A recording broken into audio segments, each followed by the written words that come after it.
Bien, estimados alumnos de la Universidad Continental, reciban mi más cordial saludo. José, se te escucha entrecortado, veo que tienes encendido tu micrófono.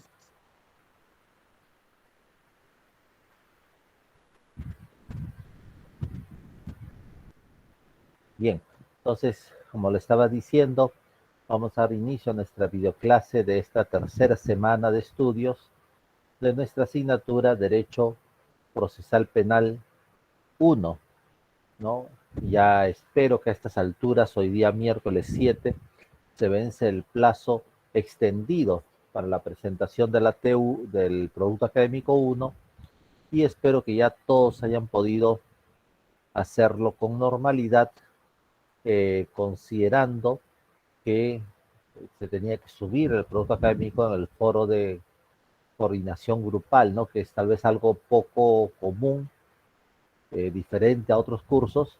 Entonces, si es que alguien hubiera tenido alguna duda, me lo hace saber para poder hacerle la aclaración del caso también. Vamos a continuar con nuestras clases y mis disculpas por no prender la cámara, está un poquito bajo o deficiencia de la señal de internet. Vamos a compartir las diapositivas, ya que hoy día vamos a comenzar a hablar sobre un aspecto inicial y fundamental del derecho procesal penal. Me refiero a la acción penal, que es el tema que vamos a tocar el día de hoy.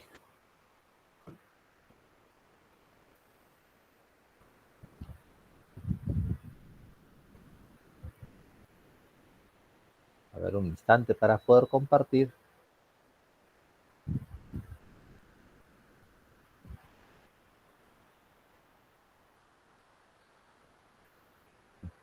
Bien, ya se está compartiendo la diapositiva.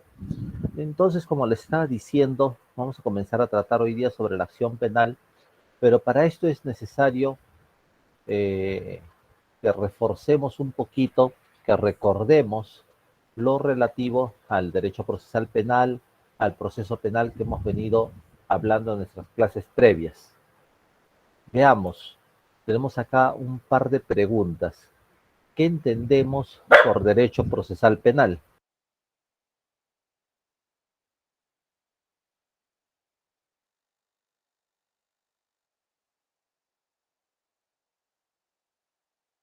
¿Qué entendemos por derecho procesal penal? A ver, ¿quién recuerda? Ya lo hemos ido hablando 2 semanas.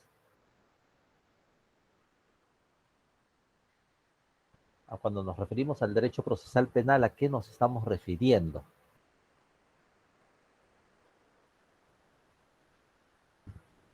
A ver, vamos preguntando. Estamos 30 alumnos ya conectados en la sala.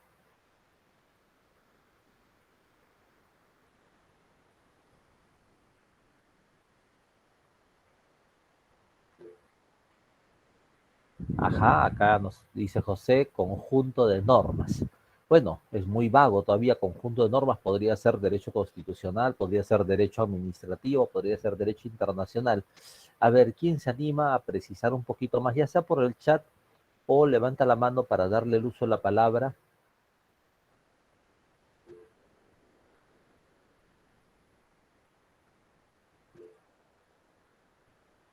A ver, sí, Sí, Freddy, te doctor, escuchamos. buenas noches. Doctor, con respecto al derecho procesal penal, se entiende claramente que es el medio para la realización del derecho penal, ¿no? O sea, son los instrumentos que aplica el abogado para, para hacer valer el derecho de su defendido, en este caso, ¿no? Y también podría decirse que es el medio por el cual se aplica todas las leyes penales que están contenidas dentro del proceso, dentro del Código Procesal Penal, ¿no? Ok, Freddy, muchas gracias.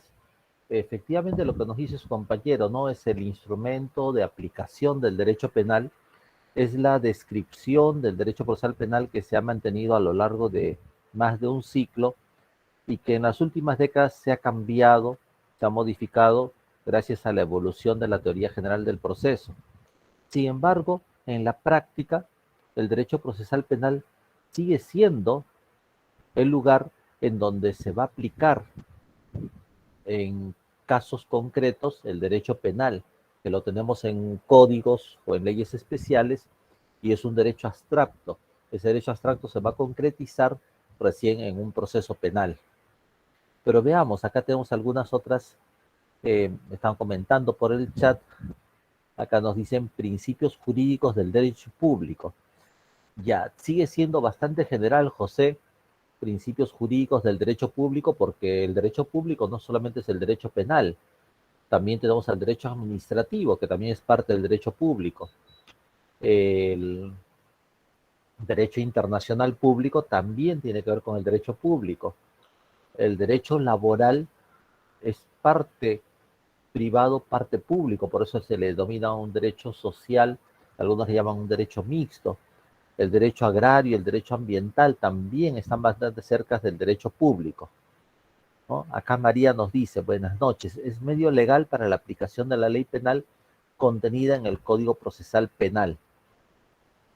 Más o menos lo que nos había comentado Freddy hace un momento, María, acá hay una confusión nomás, ¿no? Porque nos hablas de la ley penal contenida en el Código Procesal Penal. Y acá tenemos que distinguir, si bien en la práctica se van a aplicar de manera bastante entrelazada el derecho procesal penal y el derecho penal, hay que identificarlos claramente que son dos ramas del derecho separadas, con objetivos distintos. Por ejemplo, acá Arnold nos dice el procedimiento de carácter penal desde un inicio hasta su fin, ¿no? Y todos estamos viendo, pero está mucho más preciso lo de Arnold, un procedimiento, ¿no? Un procedimiento de un caso concreto. A ver, acá Ángela nos dice son normas establecidas las que regulan todo el proceso penal. Ajá, muy bien Ángela.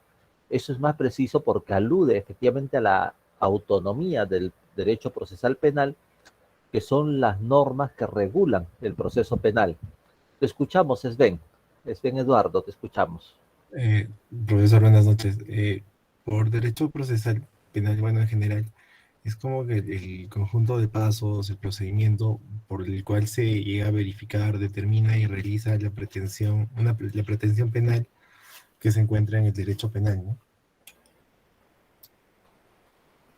Ok, seguramente si googlean, la mayoría están encontrando definiciones que se acercan a lo que nos acaba de mencionar nuestro compañero, o lo que han ido mencionando algunos que le han precedido, ya sea por el chat, porque se entiende, pues digo, un ciclo que el derecho procesal penal es la aplicación del derecho penal, pero lo que tenemos que entender es que en la actualidad el derecho procesal penal es un derecho autónomo y que tiene objetivos distintos al derecho penal. El derecho penal, decíamos en una clase anterior, tiene como objetivos el sancionar a la persona que comete un delito, lógicamente después de que se ha acreditado que efectivamente lo ha cometido, y reparar el daño producido a la víctima, ¿no? Tiene una finalidad sancionatoria y una finalidad reparatoria. Eso es el derecho penal. Pero el derecho procesal penal, como lo decían de sus compañeras, va a regular las normas del proceso penal. Y el proceso penal va a tener como objeto algo muy distinto a lo del derecho penal. El proceso penal va a tener como objeto el encontrar la verdad de los hechos en un caso concreto y además garantizar los derechos de los imputados frente al jus puniendi del Estado, ¿no? El proceso penal nos va a explicar efectivamente los procedimientos. En la práctica, el proceso penal nos lleva a conocer toda la tramitación que comprende cada una de las etapas del proceso penal, pero no perdamos de óptica ese objetivo, encontrar la verdad de los hechos y garantizar los derechos del imputado frente al jus puniendi del Estado, que van a ser totalmente distintos de lo que son los objetivos inmediatos del derecho penal, ese objetivo sancionador y reparatorio que estábamos mencionando.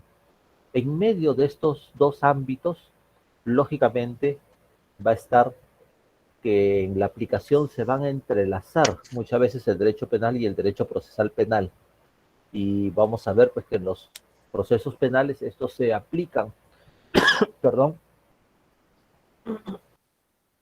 estos se aplican de manera conjunta y complementaria.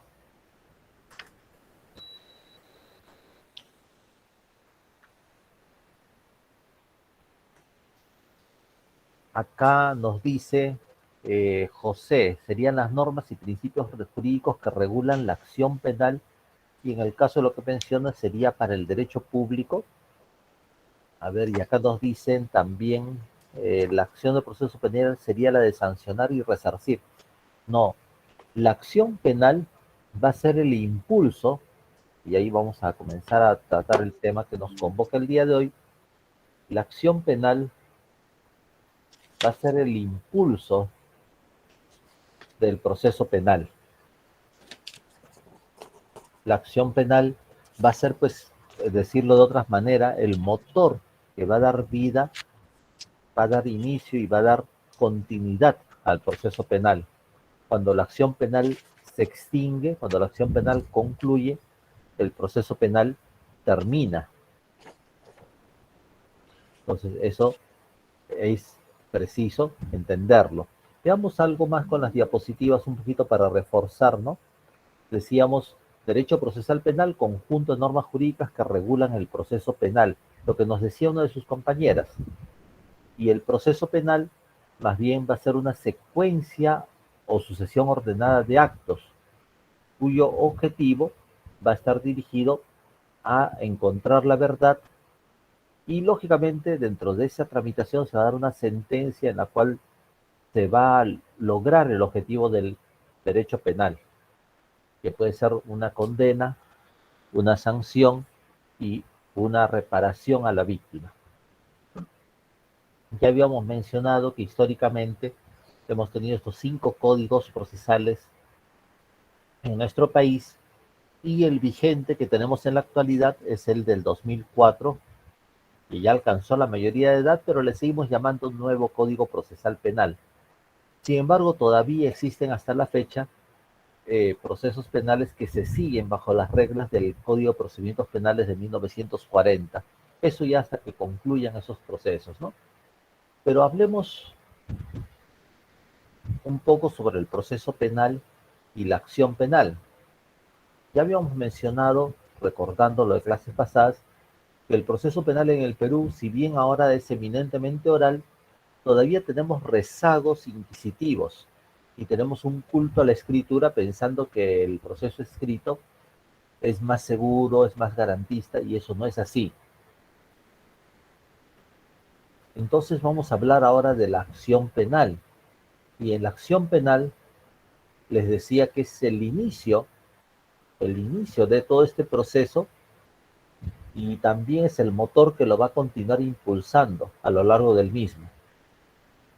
Es importante saber y saber de memoria estas 3 etapas del proceso penal común, ¿no? La investigación preparatoria, la etapa intermedia y la etapa de juzgamiento. Sin embargo, la gran mayoría de casos comienzan con diligencias preliminares, una etapa previa al proceso penal común propiamente dicho. Sin embargo, con la particularidad de que esas diligencias preliminares, una vez que se inicia el proceso, pasan a ser parte de la investigación preparatoria. Las diligencias que se realizaron de manera preliminar, testimoniales, declaraciones testimoniales, u otras, levantamiento de cadáver, necropsia, etcétera, diligencias preliminares van a ser parte de la investigación preparatoria, que va a ser una etapa dirigida por el fiscal y en la cual va a buscar obtener los elementos de convicción para poder acusar a determinada o determinadas personas por X delitos. No tenemos una segunda etapa, la etapa intermedia, que es una etapa dirigida por el juez de la investigación preparatoria, a diferencia de la primera, y este juez va a ser el que dirija esta etapa en la cual se puede concluir el proceso a través de un sobreseimiento o se va a preparar el proceso para la tercera etapa de juzgamiento, también conocido como juicio oral. Una de las dos son las diferencias tal vez más saltantes, más importantes que tenemos en el proceso penal del Código del 2004 con relación al antiguo de 1940. Primero, el fiscal toma un rol protagónico y hay una separación de funciones. Un rol protagónico porque el fiscal ahora sí va a ser el que investigue. Con el Código antiguo el juez era el que investigaba. Y decía también separación de funciones, porque en el Código antiguo, como les mencionaba, el juez investigaba y juzgaba. Había una concentración de funciones en la persona del juez y el fiscal era casi una figura decorativa. Acá tenemos separación de funciones. El fiscal investiga y acusa. El juez de la investigación preparatoria verifica y garantiza los derechos del imputado en las dos primeras etapas del proceso y prepara él mismo para la tercera etapa. Y en la tercera etapa tenemos otro juez, que puede ser unipersonal o puede ser compuesto por 3 personas, un juzgado colegiado. En estos jueces, unipersonal o colegiado, van a ser nuevos, no van a conocer lo que ha sucedido en la investigación preparatoria, lo que ha sucedido en la etapa intermedia. Ellos recién en el juicio oral van a tomar conocimiento de los hechos. ¿De dónde lo van a conocer? De lo que le narra el fiscal en el juicio oral, de lo que le narra el abogado defensor en el juicio oral. Ellos no van a haber leído el expediente anteriormente. Por eso este modelo es eminentemente oral. Los jueces que van a tomar la decisión de sentenciar en el juicio oral, en la etapa de juzgamiento, ahí recién ellos toman conocimiento de qué es lo que pasó. En esta diapositiva ponemos también una etapa de ejecución que es una etapa posterior al proceso penal, en la cual ya se va a verificar el cumplimiento de la sentencia, tanto en lo que se refiere a una sanción como en lo que se refiere al pago de una reparación civil. Hasta ahí quisiera saber si hay alguna pregunta o alguna duda o comentario antes de comenzar a hablar de lleno respecto a la acción penal. Sí, Alfredo, te escuchamos. Doctor, buenas noches, compañeros, buenas noches. Una consulta, doctor. En la investigación preparatoria, el titular del Ministerio Público, en este caso el fiscal, cuando da, doctor, la acusación, ¿eso se puede apelar, doctor? Antes que entre a la etapa intermedia.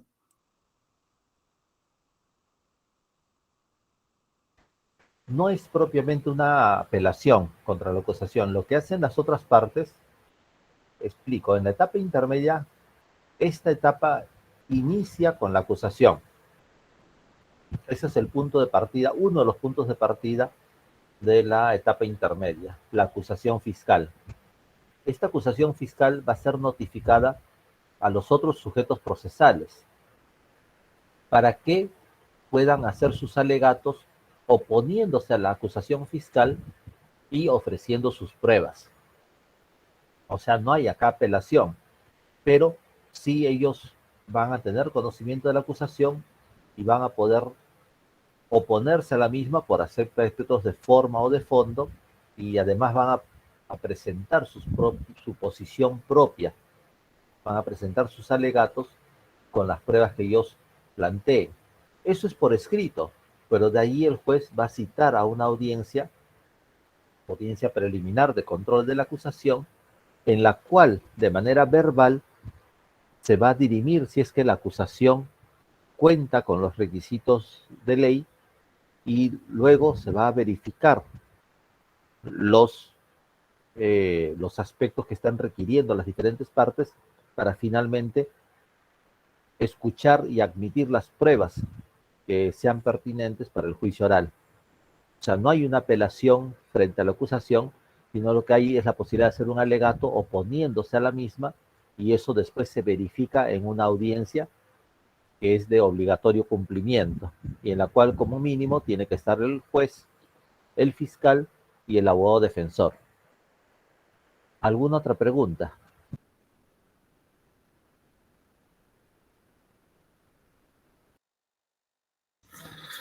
Doctor, buenas noches y compañeros, buenas noches.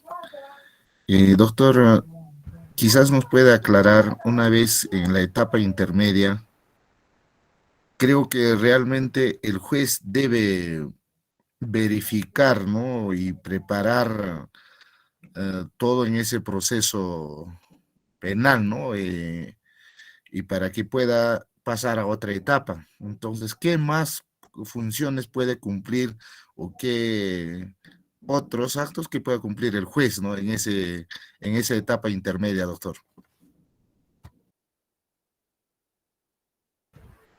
Bien, vamos a ir aclarando. El juez de investigación preparatoria va a intervenir en el proceso penal en las dos primeras etapas. En la primera etapa, que es dirigida por el fiscal, el juez de investigación preparatoria tiene una función garantista a fin de evitar que vayan a haber excesos de parte del fiscal y de que se cumpla con el debido proceso.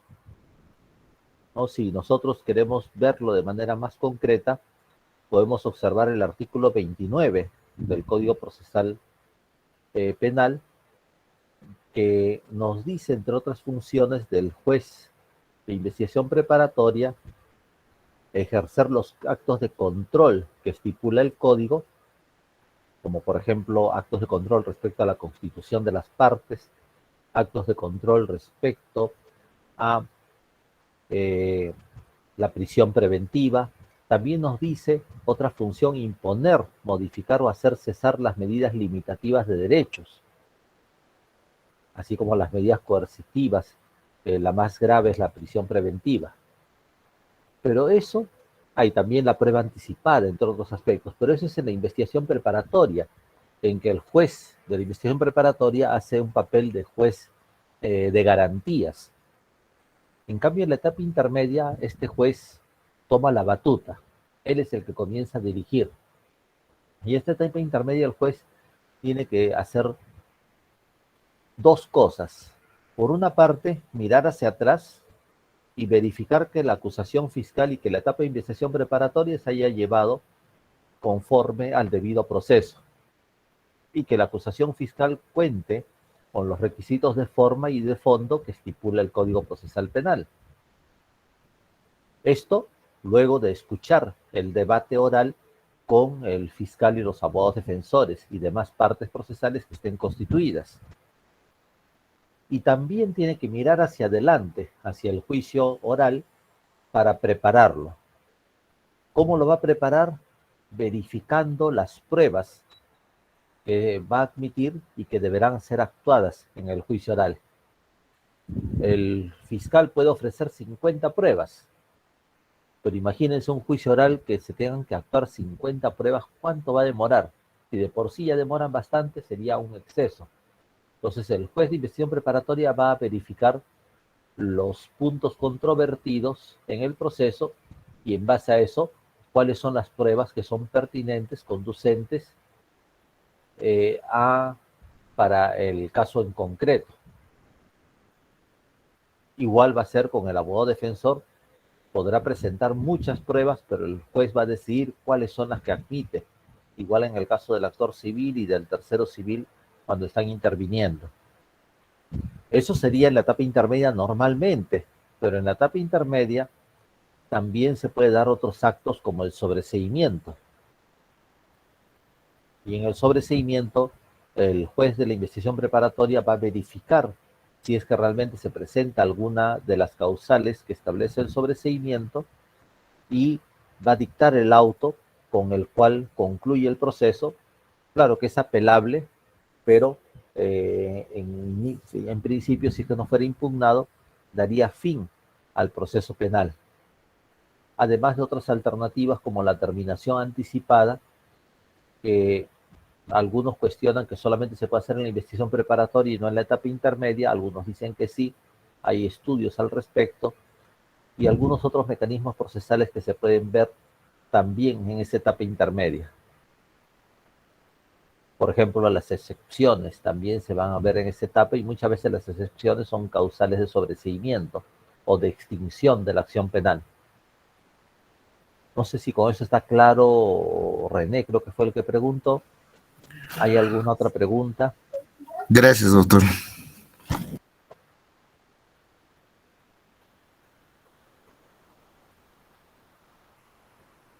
Ok, entonces Doctor, efectivamente... disculpe. Sí, Freddy, te escucho. Doctor, cuando digamos, un proceso ya está sentenciado y una de las partes, digamos, apela, ¿tendría que apelar con prueba nueva, profesor?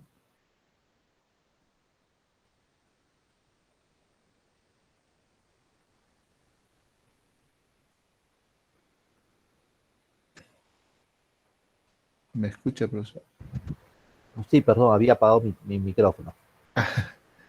Ya. Te comentaba, Freddy, la apelación se puede hacer por distintos motivos. No es como un procedimiento administrativo.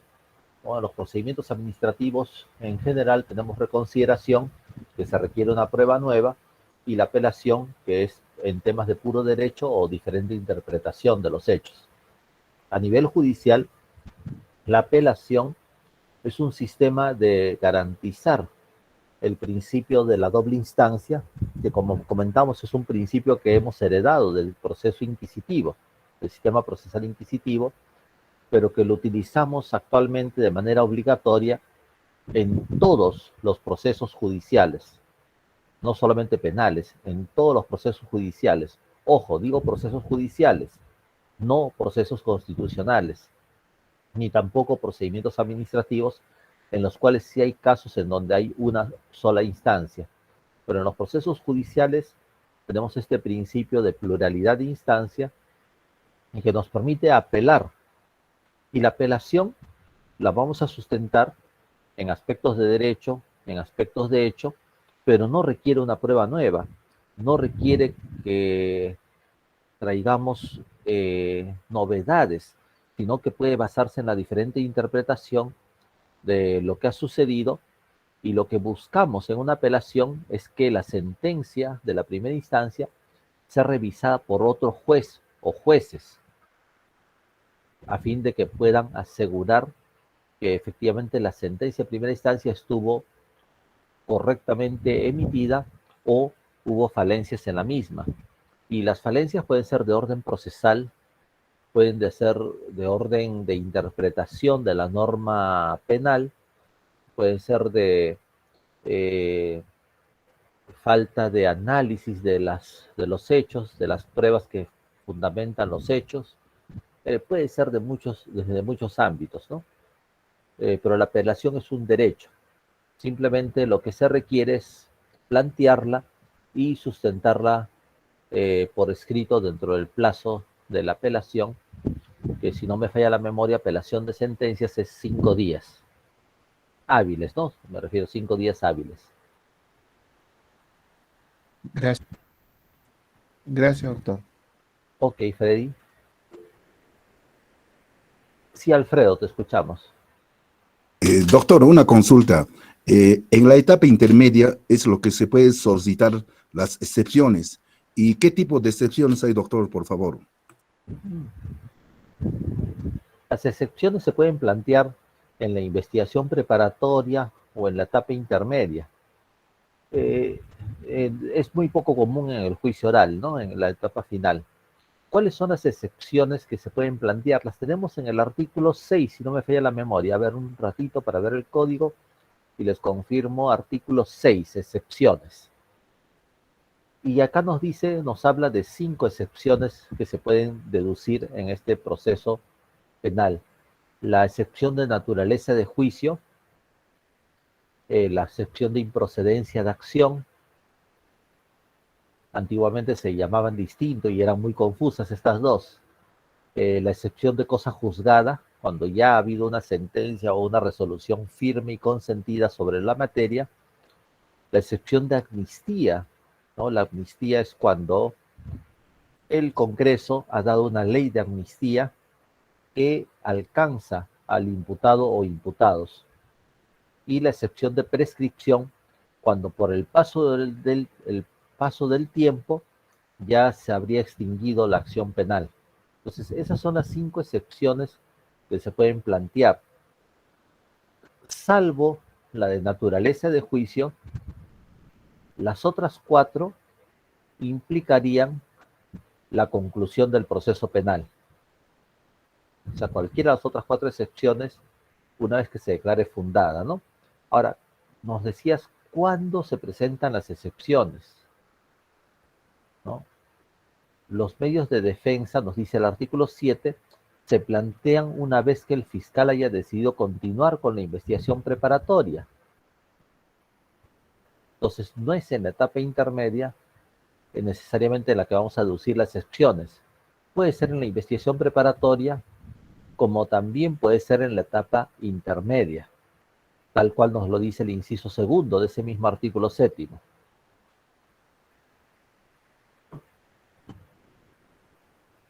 Agradecido, doctor. Y, Ok. doctor, finalmente, las excepciones se deben presentar en un cuadernillo aparte. Uno lo presenta y ya el juzgado forma el cuadernillo aparte. El artículo 8 nos indica la tramitación, ¿no? La tramitación de las excepciones, de las cuestiones previas y las cuestiones prejudiciales. Sí, documentalmente forman un cuadernillo aparte, pero uno lo presenta simplemente, ¿no? Eso ya es labor interna dentro de lo que es la fiscalía o el juzgado, más para ser más preciso. Gracias, doctor, todo claro. Ok, Alfredo.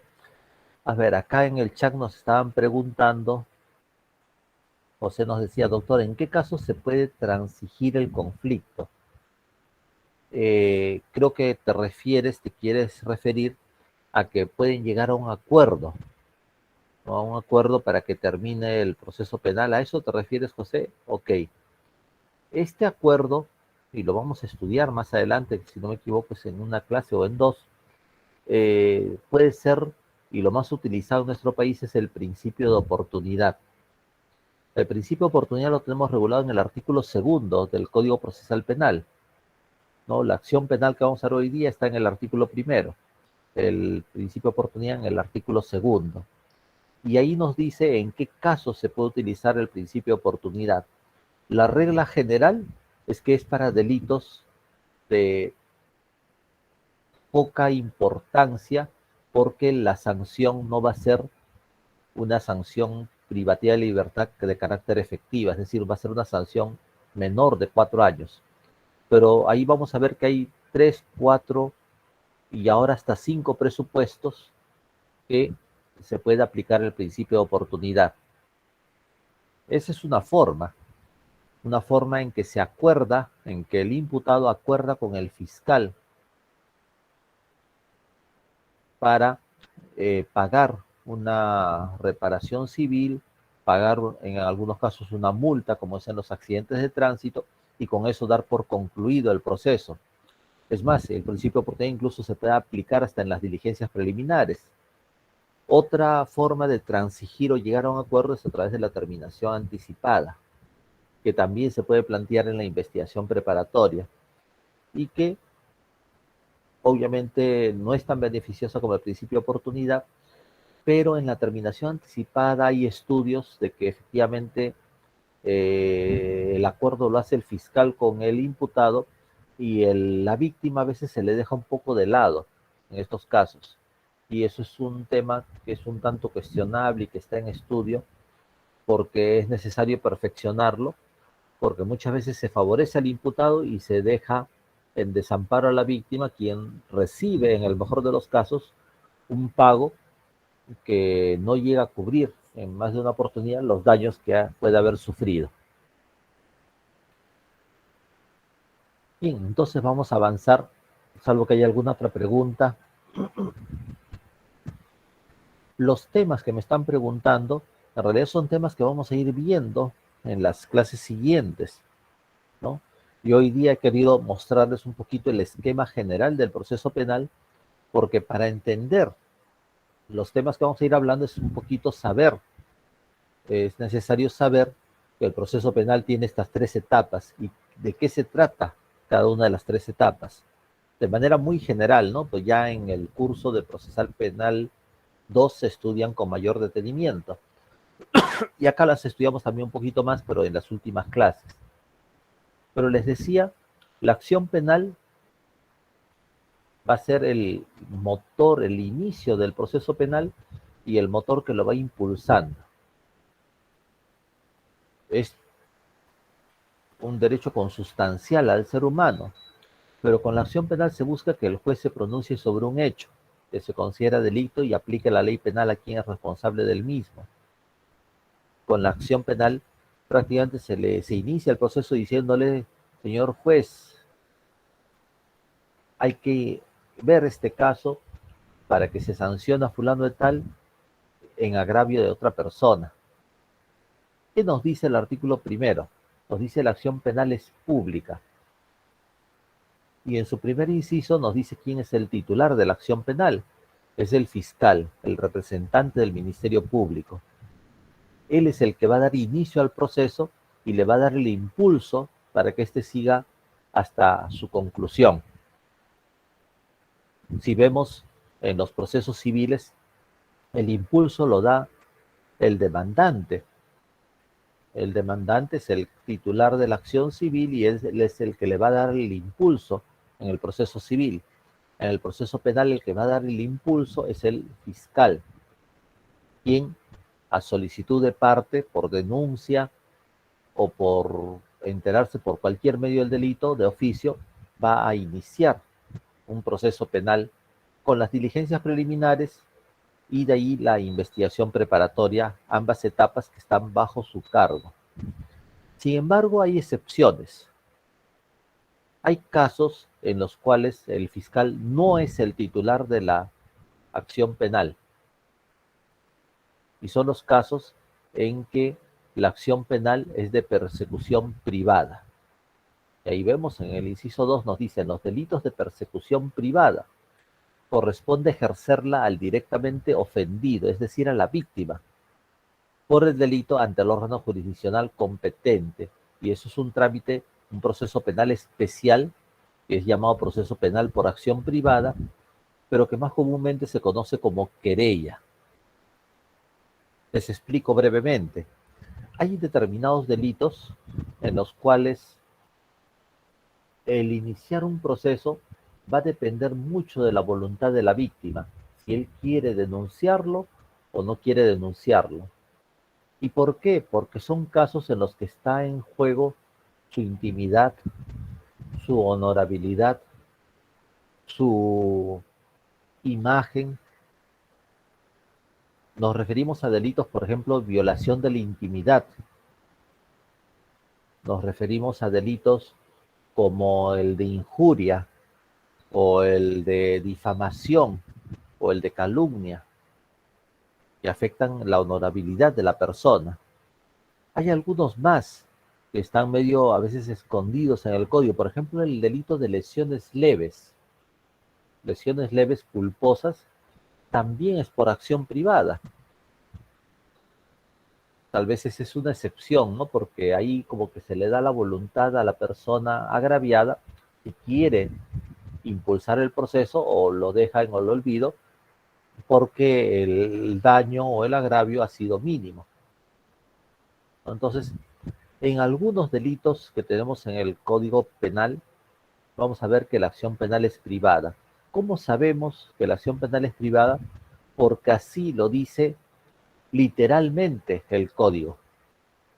O sea, todos los delitos en principio son de acción penal pública, pero o excepto aquellos en los cuales de manera literal, de manera explícita, el código va a decir que se trata de una acción penal privada. Vamos a verlo un poquito más adelante, pero quiero saber si está clara esta distinción entre la acción penal pública. Vemos en este gráfico, por ejemplo, ¿no? La acción penal, como regla general, es pública. va a aplicarse en los delitos de persecución pública, que son el 90 o 95% de los que existen. ¿A quién le corresponde? Al fiscal como representante del Ministerio Público, quien la puede hacer por denuncia o de manera autónoma de oficio. En cambio, en la acción penal privada, como vemos en este gráfico, ¿a quién le corresponde ejercerla? Al agraviado, a la víctima del delito, al sujeto pasivo. Y aquí el órgano jurisdiccional competente normalmente, de acuerdo, se va a sujetar a un proceso penal especial llamado querella comúnmente, en el cual ya no va a estar a cargo, el fiscal va a tener mínima intervención, sino que va a estar a cargo de un juzgado de paz, por lo general. Vamos a ver el código, voy a dejar compartir las diapositivas para que veamos el código, algunos delitos que son de acción penal privada. Y me refiero al Código Penal, ¿no? En el Código Penal es donde se va a decir cuáles delitos son de acción penal privada. Hasta aquí quisiera hacer alguna pregunta mientras voy abriendo el código.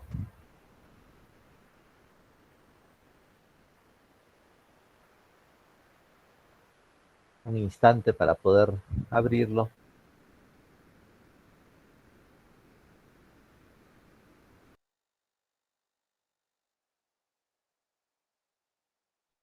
Profesor, buenas noches. Disculpe, ¿en la acción penal privada solamente es la querella o hay algo más ahí? No, en el Código Procesal Penal, vamos a compartirlo a ver para que lo entiendan mejor. En el privado, Lo profesor. que les voy a mostrar ahorita, sí, lo que les voy a mostrar ahorita es el Código Procesal Penal, ¿no? Para explicarlo mejor, ¿no? Vamos a ver el índice.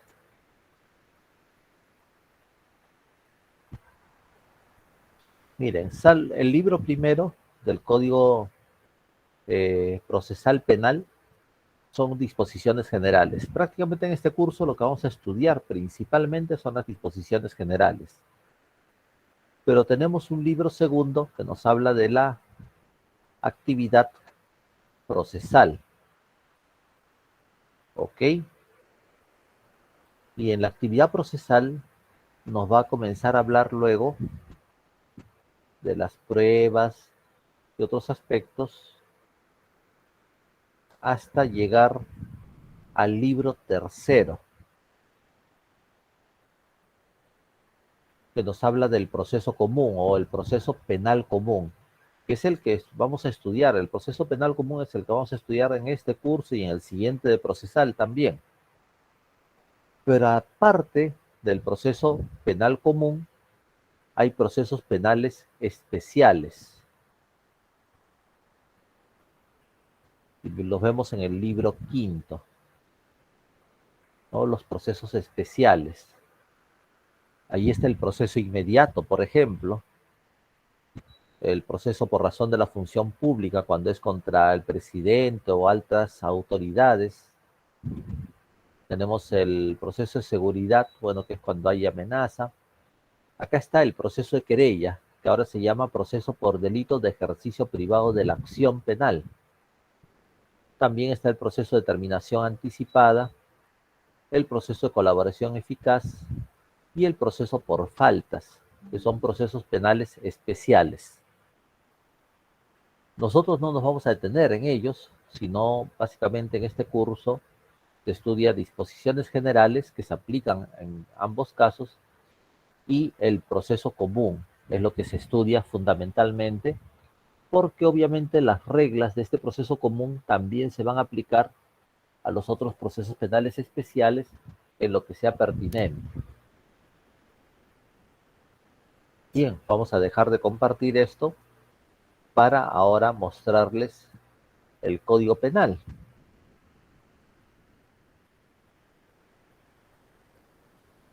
y vamos a ver el Código Penal.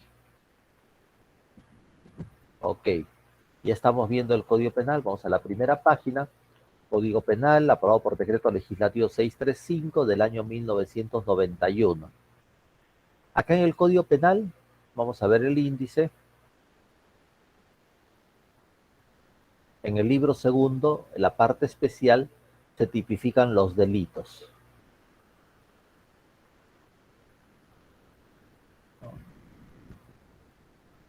Los diferentes delitos están aquí tipificados. La gran mayoría, no todos, porque hay leyes penales especiales, como también seguramente lo sabemos, por ejemplo, la ley de delitos informáticos. A lo largo de 19 capítulos, 19 títulos, se tipifican los delitos organizados según el bien jurídico que protegen. Dentro de esa cantidad de artículos que van desde el 106 del Código Penal hasta el artículo 400 aproximadamente, cuando trata de los delitos de falsificación de documentos o delitos contra el orden público, contra la fe pública, vamos a tener seguramente más de 100 delitos tipificados. Pero unos cuantos no se van a procesar por acción penal pública, sino por acción penal privada. Los más conocidos son estos: injuria, calumnia y difamación. ¿Y cómo sabemos que son acción penal privada? Están del artículo 130 al 138. A ver, vamos a irnos hasta el artículo 137. Si no me equivoco, 138 es.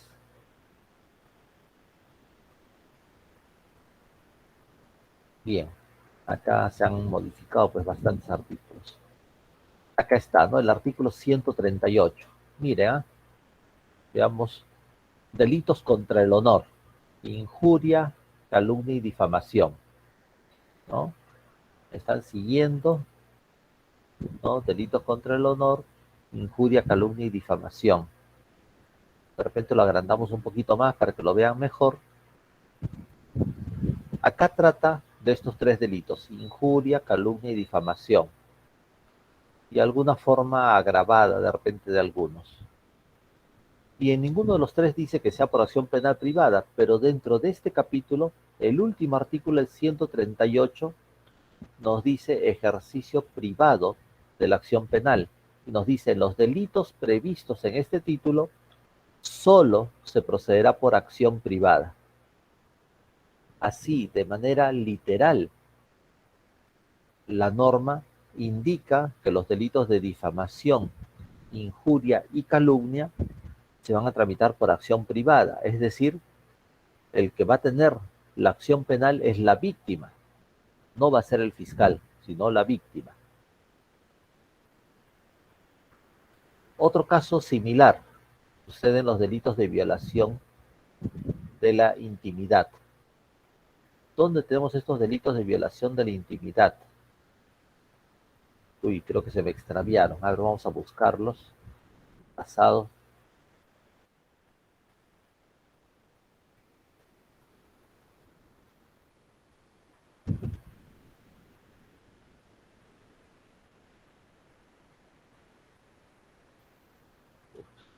Parece que tengo un pequeño problema. Un instante.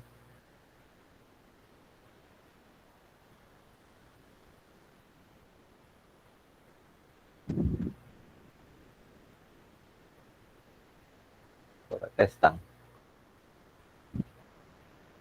Violación de la intimidad, ¿no? Artículos 154 al 158. A ver, vamos a ver qué dice ahí.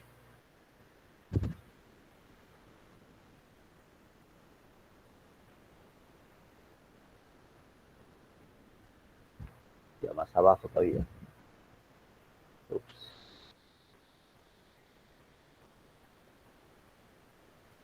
Ya nos pasamos. A ver, acá está 154. Violación de la intimidad, ¿no?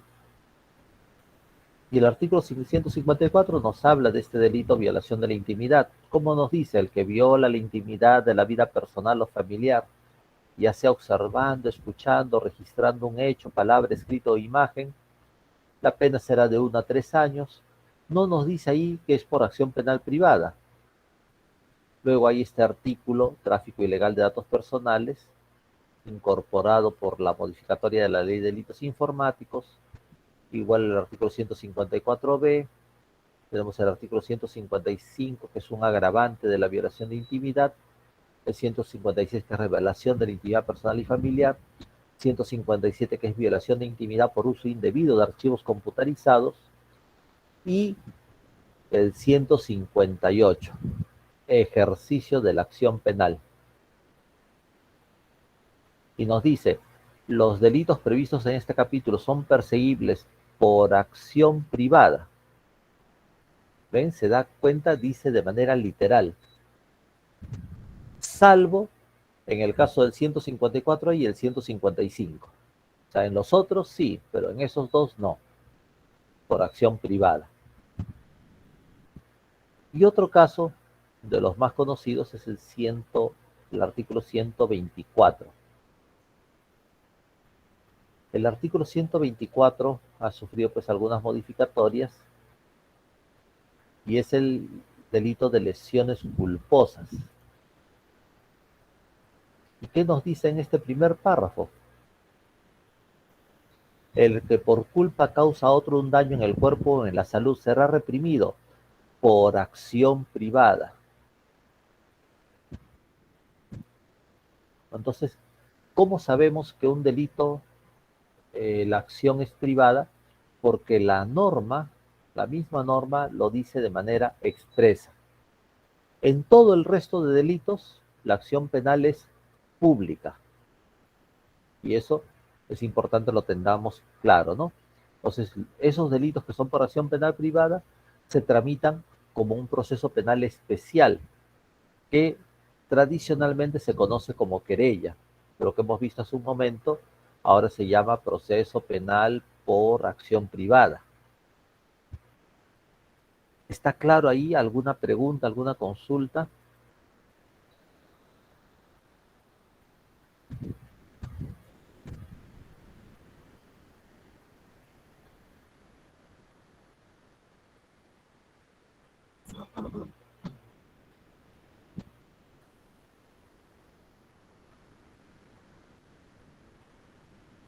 No sé si hay alguna pregunta para... Les he explicado de la manera más sucinta, más específica, cómo diferenciar cuando se trata de acción penal pública y de acción penal privada. Es muy sencillo en realidad. Sí, está claro, doctor. Profesor, disculpe, ¿podría dar un ejemplo más, por favor? Vamos a tener ejercicios al final y con eso creo que les va a quedar del todo claro Shirley, ¿no? Podemos hacer una búsqueda, por ejemplo, en el Código Penal pones en buscar la palabra privada y vas a encontrar algunos otros delitos que también son por acción penal privada. Pero recordemos, la acción penal privada, el titular es la víctima. En la acción penal pública, el titular es el fiscal, representante del Ministerio Público. ¿Por qué? ¿Por qué quiero avanzar para ganar un poquito el tiempo y poder llegar a hacer esos ejercicios sin ningún inconveniente? La acción penal marca el inicio del proceso penal, con la denuncia que hace la parte o la que formaliza el fiscal, según sea el caso. Pero ¿cuándo se extingue la acción penal? Y extinguirse la acción penal quiere decir que termina el proceso.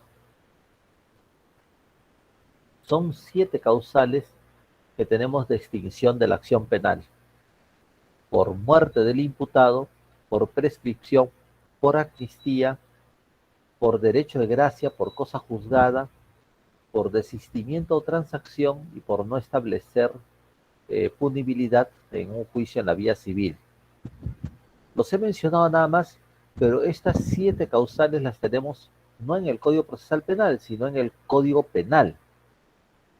Y de manera más precisa, si no me falla la memoria, en los artículos 78 y 79 del Código Procesal Penal. pero vayamos comentando, examinando cada uno de ellos.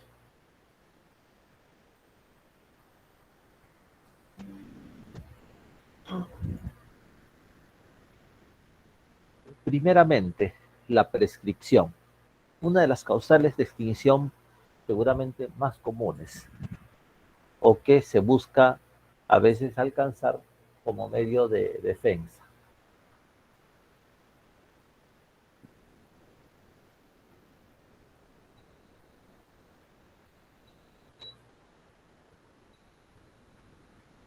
La prescripción es un mecanismo de extinción de la acción penal por el paso del tiempo. La justicia, la administración de justicia, el que a uno le acusen de un delito, no puede ser eterno. Y si bien hay algunos delitos que son imprescriptibles, como los delitos de lesa humanidad, por ejemplo, delitos de violación de menor de edad, sicariato, feminicidio, algunos delitos muy graves se consideran como imprescriptibles, la regla general es que todo delito debe tener un plazo para poder sancionarse al responsable.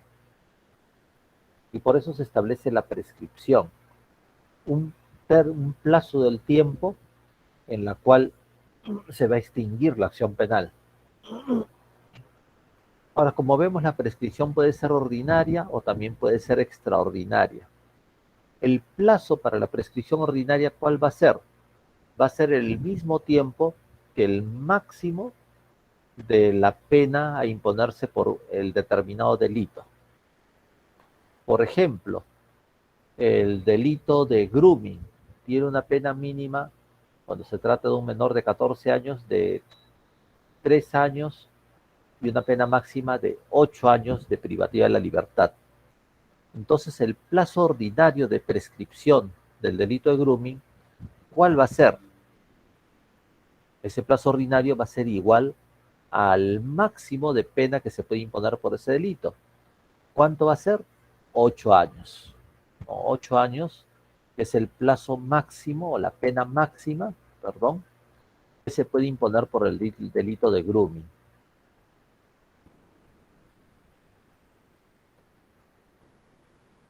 Pero también nos habla de la prescripción extraordinaria. ¿Y cuál va a ser la diferencia entre la prescripción ordinaria y la prescripción extraordinaria?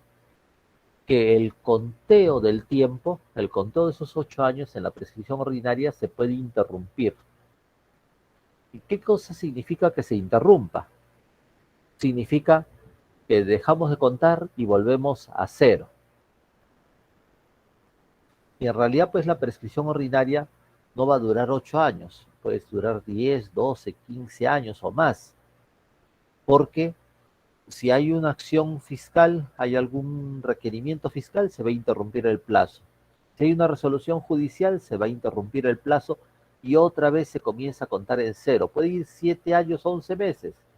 Y el juez emite una resolución, comienza en cero y otra vez a contar. Entonces, a raíz de eso, existe también lo que se llama la prescripción extraordinaria. En la prescripción extraordinaria se va a contar el plazo, pero no se va a interrumpir por ningún motivo. No se va a interrumpir para nada. Pero el plazo va a ser equivalente al máximo de tiempo a imponerse por ese delito, más una mitad.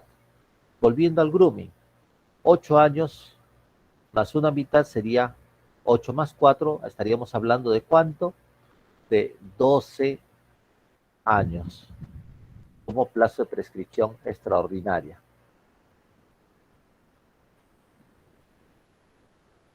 La amnistía. La amnistía es una decisión que toma el Congreso de la República, no el presidente, muchas veces se confunde, es el Congreso de la República que emite una ley de amnistía e implica el perdón total de la pena y de la sanción penal. Es el olvido del delito. Por ejemplo, el expresidente Ollanta, él estaba enjuiciado por rebelión, entre otros delitos, tanto en el fuero militar como en el fuero común, cuando hizo el levantamiento contra Fujimori, allá en el sur del país, por Locumba, Moquegua. pero se emitió una ley de amnistía que le favoreció a él y a todos los que estuvieron implicados en ese levantamiento contra el gobierno que ya era dictatorial de Alberto Fujimori. Más antiguo, el año 96, si no me equivoco, hubo también una ley de amnistía que favoreció a todos los policías y militares que se encontraban enjuiciados por su intervención en la lucha contra la subversión, ¿no? Más de 1000 o miles de policías fueron amnistiados, se vieron beneficiados por esa ley de amnistía. Entonces, la ley de amnistía es general, no tiene nombre propio y se va a aplicar a una colectividad que estén en las condiciones que indica la ley de amnistía. A diferencia de eso, el presidente sí tiene la facultad del derecho de gracia y el indulto. Y el derecho de gracia lo puede otorgar el presidente cuando hay un exceso de tiempo en la investigación o por temas humanitarios, ¿no? El indulto tiene que ver también con esto, con temas humanitarios. En realidad el trámite para el derecho de gracia y para el indulto es bastante similar y es una facultad del presidente de la República. Cualquiera de estos extingue la acción penal. Ahí tenemos la cosa juzgada. Les decía, cuando ya existe una sentencia o una resolución que ha quedado firme y en la cual encontramos la triple identidad. ¿Qué cosa es esta triple identidad? Identidad de sujetos, la misma persona enjuiciada, la misma víctima. Identidad de objeto, lo mismo se estaba requiriendo en un proceso que ya se ha ventilado en un proceso anterior. E identidad de causa, que se refiere a semejanza de los hechos. Por los mismos hechos se estaba haciendo un juicio que ya ha sido concluido de manera definitiva, de manera consentida anteriormente. En esos casos se puede plantear cosa juzgada, porque puede ser que a ti te denuncian y esa denuncia termina en un sobreseimiento y después te vuelven a denunciar en otra fiscalía. Oye, pues, y el de otro fiscal pues no va a saber que ya has tenido una denuncia inicial. Entonces existe la cosa juzgada, que el abogado defensor la puede plantear como una excepción de cosa juzgada, y esa va a extinguir la acción penal. De ahí tenemos la muerte del imputado. La acción penal, a diferencia de la acción civil, no se hereda. O sea, los delitos que cometió tu padre no van a afectar al hijo. Lo que sí va a heredarse es la reparación civil, al igual que la acción civil, pero solo hasta donde alcance la herencia. Tenemos una causal mucho menos conocida, que es la no punibilidad en la vía civil. Está en el artículo 79 del Código Penal. ¿Y esta no punibilidad a qué se refiere? Vemos el texto, nos dice: cuando en una sentencia civil aparece que el hecho imputado es lícito. Por ejemplo, lo más común: una persona está viviendo en una casa.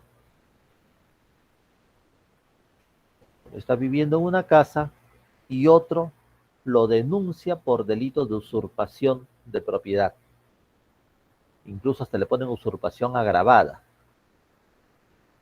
porque dice él ser el propietario y que esa persona se ha metido en esa casa contrario a la voluntad del propietario, ¿no?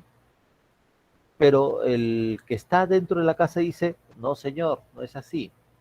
Tenemos un juicio donde se está dirimiendo la propiedad. Un juicio de título supletorio puede ser. O también puede ser un juicio de sucesión intestada, ¿no? Porque a veces se presentan esos casos de familias que hereda uno y el otro no se enteró y es el que está viviendo ahí, en fin. Bueno, digamos que es el de título supletorio. Al final el juez civil le da la razón al que está viviendo en esa casa. Le dice: sí, está bien, tú eres el que tiene el justo título para obtener la propiedad. Entonces la usurpación por la que fue denunciado ya no tiene lugar, porque estaría demostrado que él es el justo propietario y entonces ya no existiría usurpación. Ese es un caso de extinción de la acción penal cuando la no punibilidad se determina en la vía civil a través de una sentencia. La séptima causal que extingue la acción penal es el desistimiento o transacción, pero esto solo se aplica en la acción penal privada. En la acción penal pública, no. Solo en la acción penal privada, el que ha hecho la denuncia puede desistirse, dice, no, ya no quiero que siga la denuncia, perdón.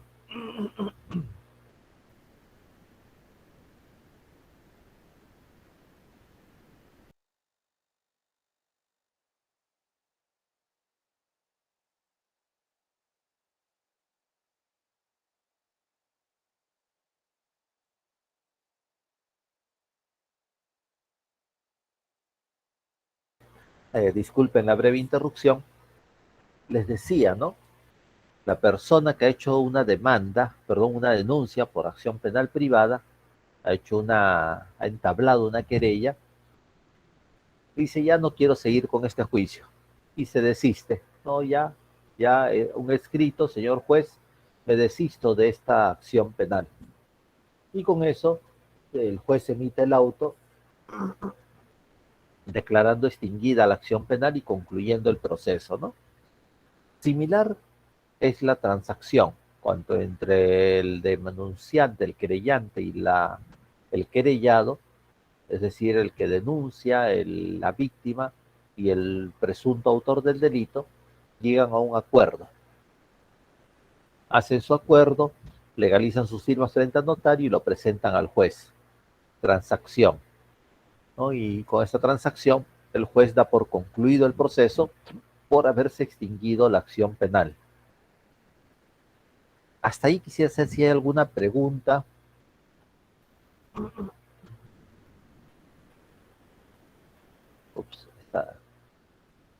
Hasta ahí quisiera saber si hay alguna pregunta. Esta diapositiva es antigua.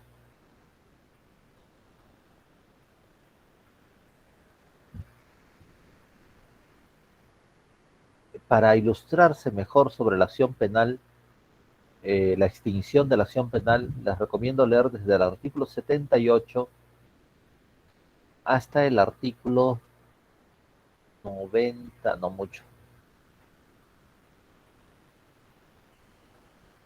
Perdón, se me movió. Desde el artículo 78 del Código Penal, el artículo, a ver, se me perdió un instante, el artículo 100 hasta el artículo 101.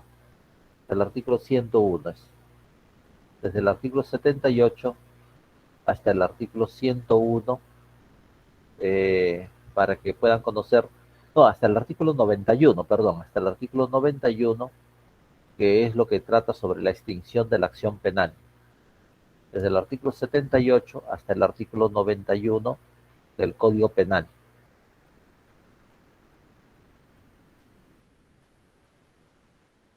Y, lógicamente, leer también el artículo primero del nuevo Código Procesal Penal. Bien, vamos a hacer un par de ejercicios. Creo que nos alcanza el tiempo, por lo menos el primero.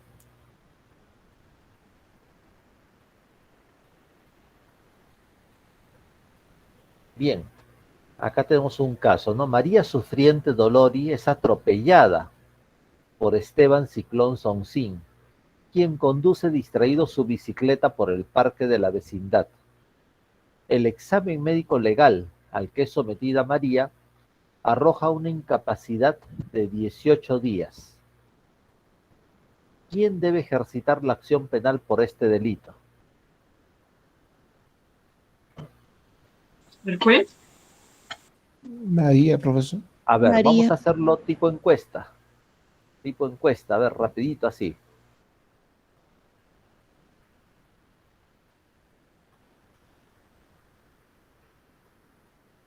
A ver, vayan pensándolo.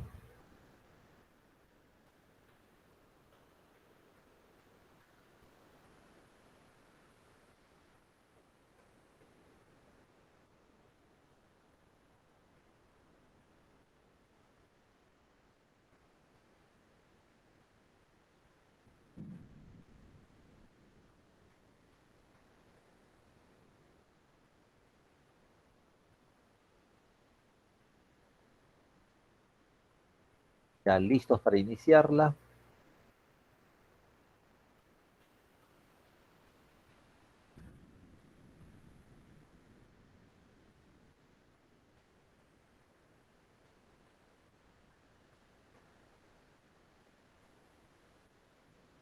Ok, ya tenemos la encuesta ahí en el aire para que puedan ustedes contestarla.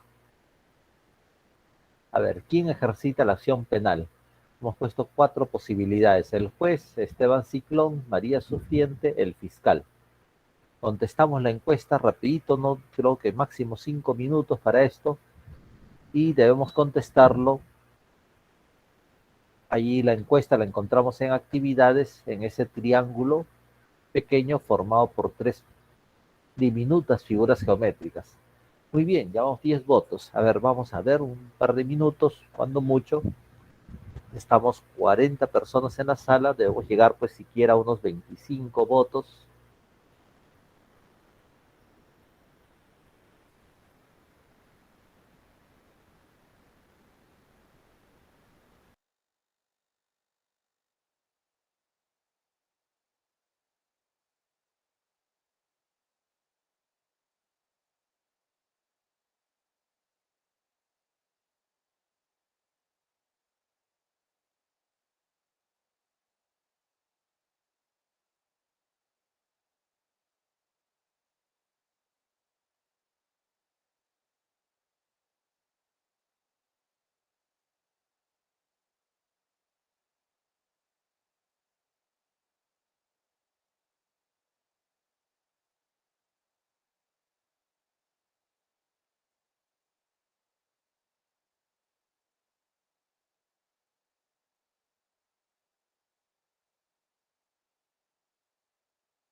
Ya vamos 20 votos, faltan 5.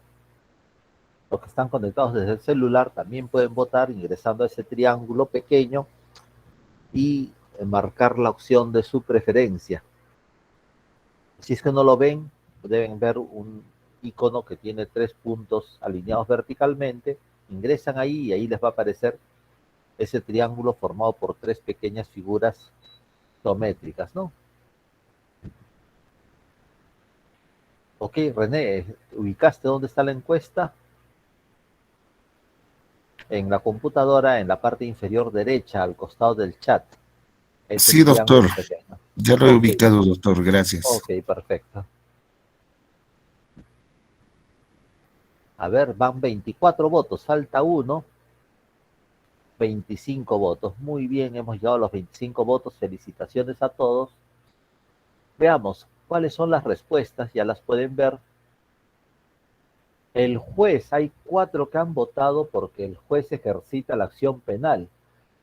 Esos 4 supongo que han estado escuchando otra clase de derecho civil o administrativo, porque obviamente el juez no ejercita la acción penal en ningún caso.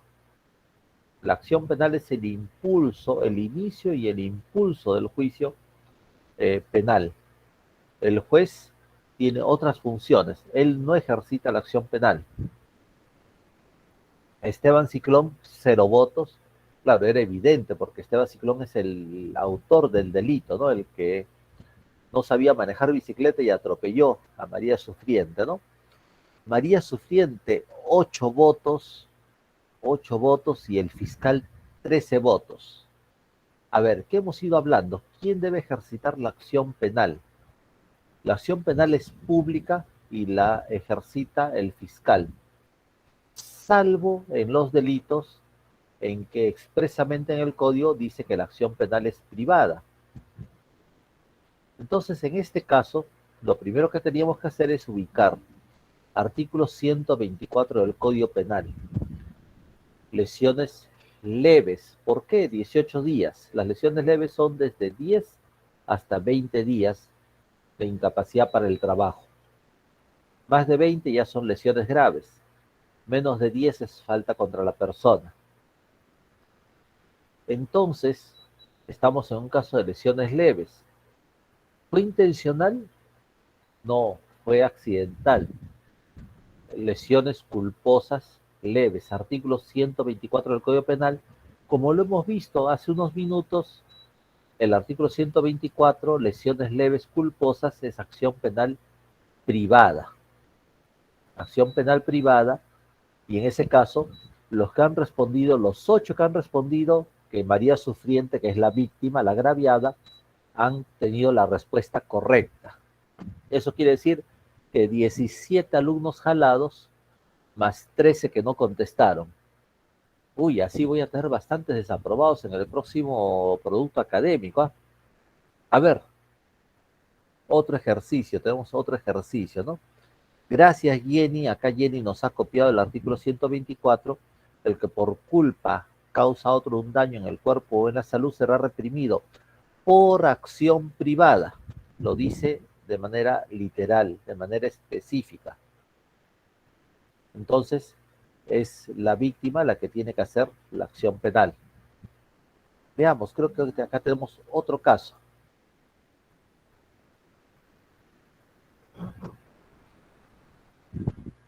A ver, Silvia Recato Pugnaz es manoseada libidinosamente por Serafín Manos Lagartija, quien para lograr su objetivo la amenaza con golpearla si no le permite tal afrenta. Ya sabemos que la acción penal la plantea la víctima o la plantea el fiscal. Entonces la pregunta es, para perseguir este delito, ¿Silvia deberá entablar una querella?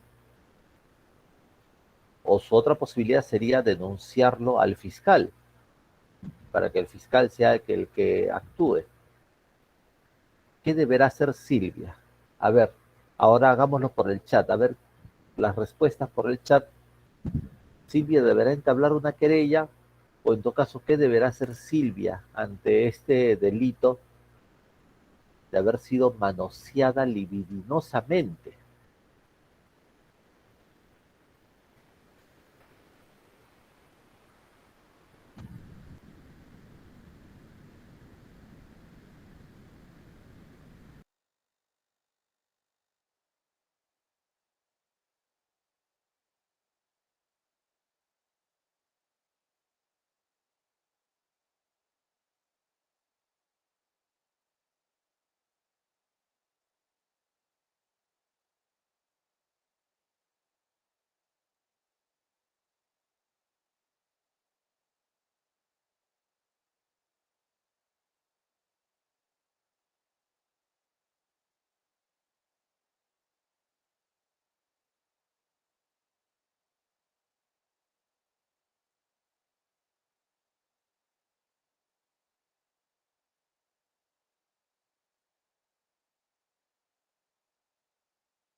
A ver, vamos viendo recién 2, 3 respuestas que coinciden en decirnos que Silvia deberá entablar una querella. Los dos primeros, sin embargo, acá Jonathan nos dice, Silvia debe presentar una denuncia ante el Ministerio Público por tocamientos indebidos. A ver qué dicen el resto. Vamos a dar un par de minutos más.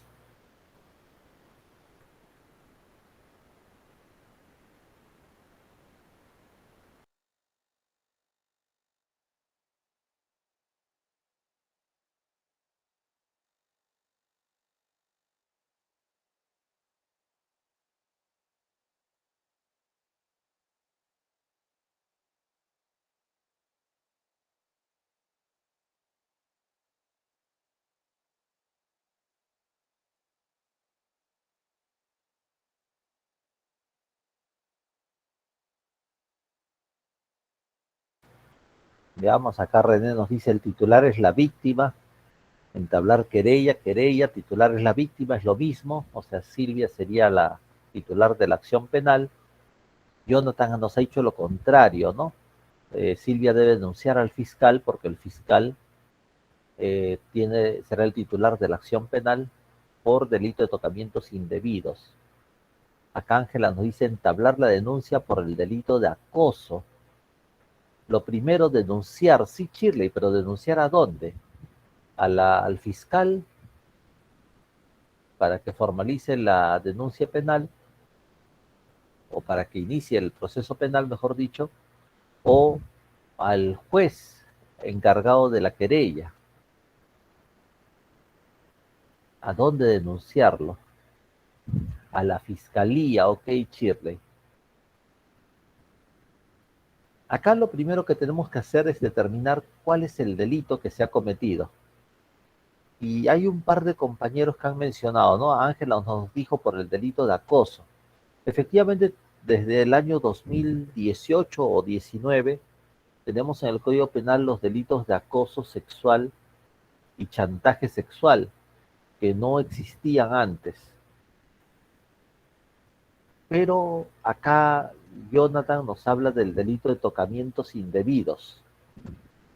Y el delito de tocamientos indebidos, ¿cómo está tipificado? En el artículo 176 del Código Penal, y voy a copiarlo en el chat.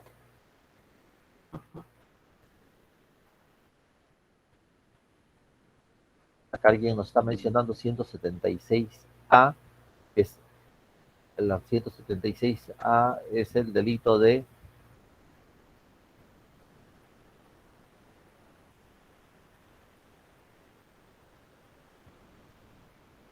también es de tocamientos indebidos, ¿no? Veamos, miren, el 176, ¿qué nos dice?